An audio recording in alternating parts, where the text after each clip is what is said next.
ईमानदारी का फल। काफ़ी समय पहले की बात है।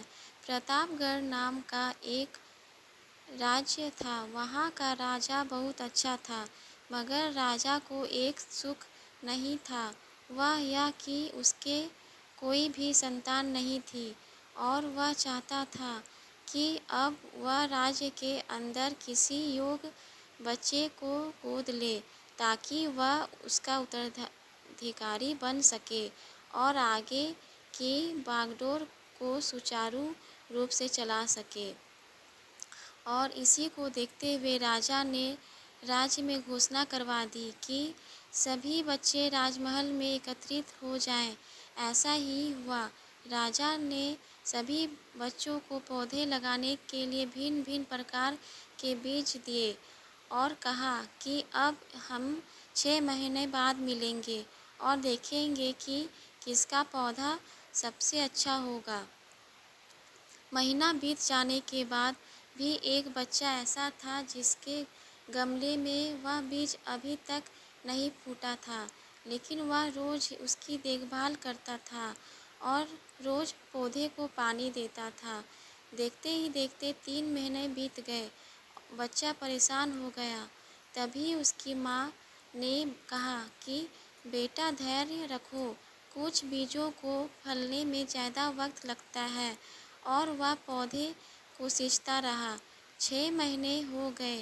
राजा के पास जाने का समय आ चुका था, लेकिन वह डरा हुआ था कि सभी बच्चों के गमले में तो पौधे होंगे और उसका गमला खाली होगा।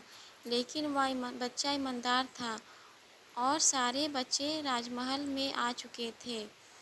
कुछ बच्चे जोश भरे हुए थे क्योंकि उसके अंदर राज्य का उत्तराधिकारी बनने की प्रबल लालसा थी।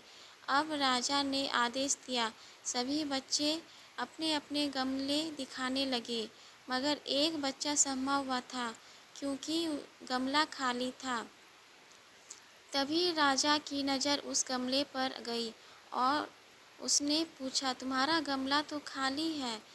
तो उसने कहा, लेकिन मैंने इसे गमले की 6 महीने तक देखभाल की है। राजा उसकी ईमानदारी से खुश था कि उसका गमला खाली है, फिर भी वह हिम्मत करके यहाँ आ तो गया।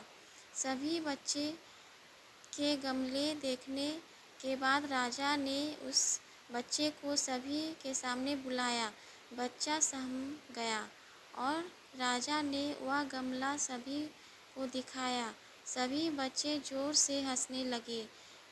राजा ने कहा, शांत हो जाइए, इतने खुश मत होइए।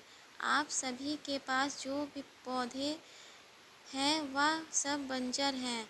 आप चाहे कितने भी मेहनत कर लें, उनसे कुछ नहीं निकलेगा। लेकिन असली बीज यही था।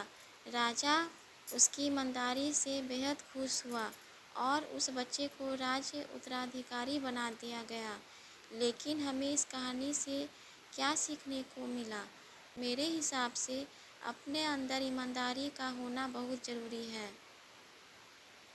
अगर हम खुद के साथ ईमानदार हैं तो जीवन के किसी ना किसी पड़ाव में सफल ही हो जाएंगे, क्योंकि हमारी औकात हमें ही पता होती है। हम खुद को पागल बनाकर खुद का नुकसान नहीं कर सकते।